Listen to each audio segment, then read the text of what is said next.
Ya, Assalamualaikum warahmatullahi wabarakatuh.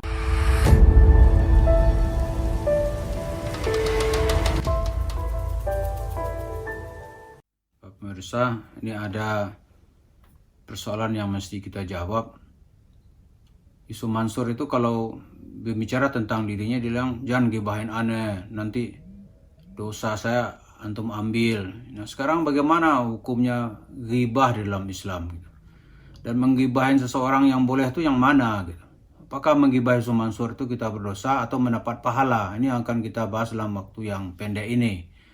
Yang pertama, soalannya apakah ghibah itu ada tempat nggak dalam Islam gitu. Secara prinsip di dalam surat Al-Hujurat itu Allah berfirman, ya ayyuhalladzina amanu istanibu katsiran minadh-dhann inna ba'da dzanni ismun. Ya, sebagian dari prasangka itu, buruk sangka itu adalah dosa. Wala tajassasu wala yaktab ba'dukum ba'da. Jangan kamu mencari-cari kesalahan orang, kemudian mengorek-ngorek kesalahannya. Ayuhibbu ahadukum ayakulalah ma'akihi maita. Apakah kamu suka, kata Allah, ayakulalah ma'akihi maita, memakan bangkai saudaranya yang sudah menjadi mayat. Jadi orang makan bangkai, memakan bangkai mayat. Fakarihtumuhu. Hendaklah kamu menjauhinya atau kamu merasa jijik terhadapnya. Bertakwalah kepada Allah, wattaqullah innallaha tawwabur rahim. Sungguhnya Allah Maha penerima taubat dan Maha penyayang. Ghibah itu termasuk minal kabair, termasuk dosa besar. Salah satu dalam urutan kitab-kitab Al-Kabair itu setelah syirik, membunuh, berzina, dan ada nanti dalam urutannya itu adalah al-ghibah, menggibahi orang. Tapi kemudian ada dalam kondisi tertentu bergibah itu dibolehkan, bahkan juga bisa mendapat pahala gitu. Yang pertama, ya kata Imam An-Nawawi kita tahu bersama, ada ulama besar Islam, pensarah kitab hadis Sahih Muslim, kemudian penyusun hadis Riyadhus Shalihin, penyusun hadis kitab Al-Adhkar, dan ada juga Arba'in An-Nawawiyah. Dia menyebutkan ada 6 situasi di mana bergibah itu dibolehkan. Yang pertama, at-tazallum, yaitu menjauhi kezaliman. Jadi kita menyebut seseorang supaya orang lain tidak kena kezalimannya. Misalnya si A ini suka menipu, suka merugikan orang, suka meras orang. Sekarang kita ceritakan kelakuannya kepada orang lain, supaya orang lain tidak terkena akibat kezaliman yang dia lakukan gitu. Maka itu kata Imam Nawawi boleh. Saya cerita Isu Mansur di mana-mana dia tuh korban-korbannya berjatuhan. Ada orang mau investasi ke Isu Mansur misalnya nih. Itu kita ingatkan, wah. Seperti Pak Zaini dulu di Masjid Darussalam tuh mengingatkan masjid sebelahnya. Maka selamatlah mereka dari tipu daya Isu Mansur dalam jumlah miliaran rupiah. Kalau nggak salah ketika itu mereka udah ngumpulin uang hampir 20 miliar untuk investasi batubara. Kata Pak Zaini, kalau nggak percaya katanya, itu bodong itu, coba saya ajak nanti ke Masjid Darussalam gitu. Itu 55 miliar uang masyarakat nggak ketahuan gitu. Akhirnya masyarakat di sebelah itu, masjid-masjid itu nggak jadi berinvestasi ke Isu Mansur. Apakah itu ghibah? Ya, tapi itu ghibah al-masmuhah gitu. Itu ghibah yang dibolehkan karena menyelamatkan orang lain dari kezaliman yang dilakukan oleh Isu Mansur dan kawan-kawannya ketika itu. Yang kedua, ghibah itu juga dibolehkan kata Imam An-Nawawi, thaniyan tajuzul ghibah fi halatil isti'anah fi taghyiril munkar waraddal asi ila sawab. Jadi kita boleh berghibah itu ketika meminta pertolongan untuk merubah kemungkaran, ya kan? Dan menolak kemaksiatan.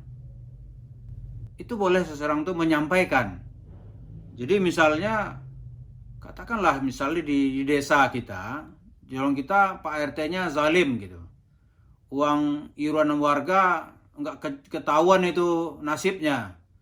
Nanti ketika minta acara 17-an, itu orang bilang, hati-hati itu dulu uang lu nggak jelas nasibnya gitu. Itu menyampaikan itu tidak disebut ghibah. Kalaupun ghibah kata Imam itu ghibah yang dibolehkan karena kita ingin menolak kemungkaran.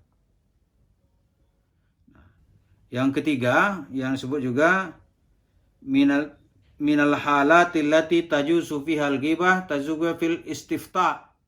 Itu kita meminta fatwa, minta hukum, datang ke pengadilan atau ke hakim atau datang ke mufti, kita minta keadilan.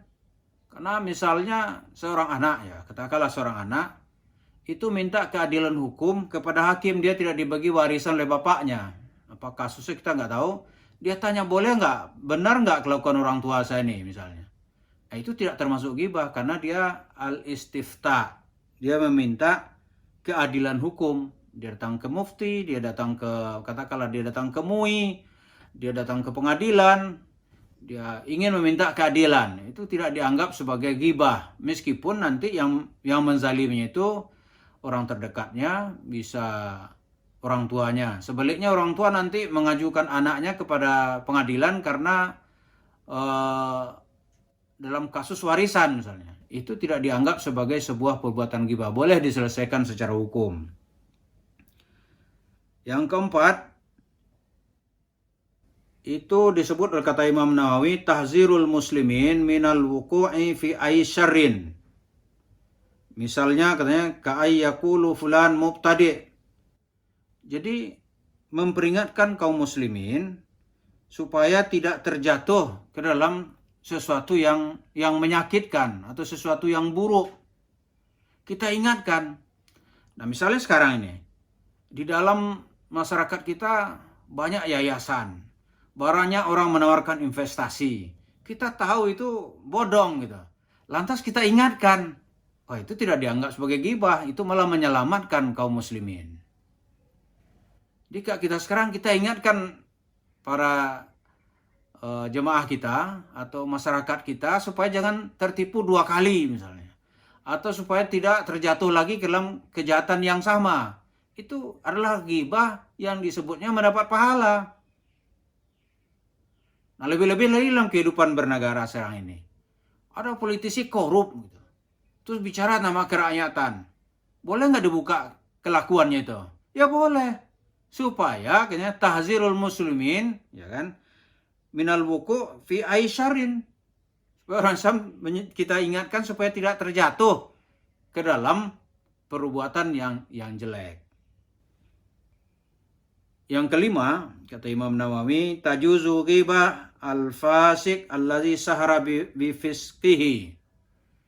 Jadi kita ingin menjelaskan orang fasik yang sudah ketahuan fasik, pembohong ketahuan pembohong, penipu sudah jelas penipu. Kita jelaskan gitu. Itu tidak termasuk ke dalam ghibah as-sayyi'ah, tapi bisa kita sebut sebagai ghibah al-hasanah. Ya, ghibah yang baik. Karena itu kalau kita lihat di dalam Al-Quran, itu banyak ayat-ayat gitu. Fir'aun itu disebut berkali-kali supaya orang Islam tidak jatuh kepada kelakuan Fir'aun. Abu Lahab juga disebut di dalam surat Al-Lahab. Tabat yada abi lahabi watab. Jelaskan, padahal Abu Lahabnya masih hidup dan sampai kiamat surat itu akan ada gitu. Supaya kita disebut di sini Allah ingin mengingatkan supaya jangan terjatuh kepada kelakuan seperti yang dilakukan oleh Abu Lahab. Yang keenam yaitu at-ta'rif. Jadi dia sudah dikenal, ya kan? Dikenal dengan gelarnya. Misalnya si pembohong, si penipu, tukang kemplang uang sedekah, tukang nggak ada yang beres lah gitu. Lantas kita jelaskan lagi, apakah itu dianggap sebuah ghibah gitu? Kata Imam Nawawi itu ghibah al-masmuhah, ghibah yang dibolehkan. Jadi dalam kisaran 6 ini kita menyebut bahwa mengungkapkan apa yang disebut oleh Mansur dalam cerita-ceritanya itu, ya kalau dari segi pemahaman yang diceritakan oleh Imam Nawawi itu, kita mendapat pahala. Kenapa? Menyelamatkan orang supaya tidak terjatuh ke dalam perbuatan jahat orang lain. Dalam hal ini yang kita bahas ya Yusuf Mansur. Jadi para pemirsa, ada ungkapan Yusuf Mansur, jangan gibahin aneh, nanti kita ambil dosa aneh. Maafin Yusuf Mansur deh, banyak salahnya. Ini si A ngomongin saya begini, ini si B ngomongin saya begitu. Aslinya lebih banyak lagi kesalahan saya, lebih banyak lagi dosa saya. Disitulah ladang amal saudara-saudara semua untuk mendoakan saya. Jangan sampai ikut ngomongin saya. Kenapa? Dosa saya banyak. Tak kalau pindah ke saudara berat urusannya. Amal ibadah saya juga sedikit. Kalau amal saudara banyak, ntar amal saya jadi banyak. Gara-gara apa? Gara-gara diomongin sama saudara semua. Ntar kebaikan-kebaikan saudara, amal soleh saudara dikasih ke saya, terus itu rugi saya jadi untung. Jangan dah. Jangan ngomongin orang yang kayak saya dosanya banyak, ngeri. Ntar dosanya pindah semua pada situ semua ya. Kalau ketemu orang ngomongin saya, ketemu orang podcast tentang saya, ketemu orang YouTuber tentang saya, ketemu orang bikin web ini web itu, Instagram itu, TikTok apa segala macam, Facebook yang ngomongin saya yang jelek-jelek, jangan ikutan. Kecuali doain dia dan doain saya. Kenapa? Enggak. Justru kita menggibahi Yusuf Mansur itu supaya dia tidak terus-terusan terjatuh dalam perbuatan dosa. Yang kedua, supaya orang lain tidak diajaknya masuk ke dalam perbuatan dosa. Jadi kita ibarat mengibarkan bendera lah, oh hati-hati. Ini ada yang kerjaannya di mana-mana meninggalkan masalah. Sedekahnya menghasilkan penipuan. Investasinya bodong. Kalaupun di pengadilan dia nggak mau bayar gitu. Padahal dia orang kaya. Nah, itu tidak dianggap, tidak termasuk dalam firman Allah dalam surat Al-Hujurat tadi itu, wala tajassasu wala yaktab ba'dukum ba'da. Bukan itu maksudnya. Kita menginginkan maksud syariat yang lebih baik itu adalah tawasau bil haq, ya, kemudian tawasau bis sabr. Saling berwasiat dengan kebenaran, kemudian saling berwasiat di dalam kesabaran. Jadi mudah-mudahan kita ini masuk dalam kelompok yang diberi pahala oleh Allah ketika mengingatkan kaum muslimin supaya tidak terjatuh dalam tipu daya orang-orang yang mau menipunya. Semoga apa yang kita sampaikan ini bisa memberi pelajaran kepada kita semua. Terima kasih. Assalamualaikum warahmatullahi wabarakatuh.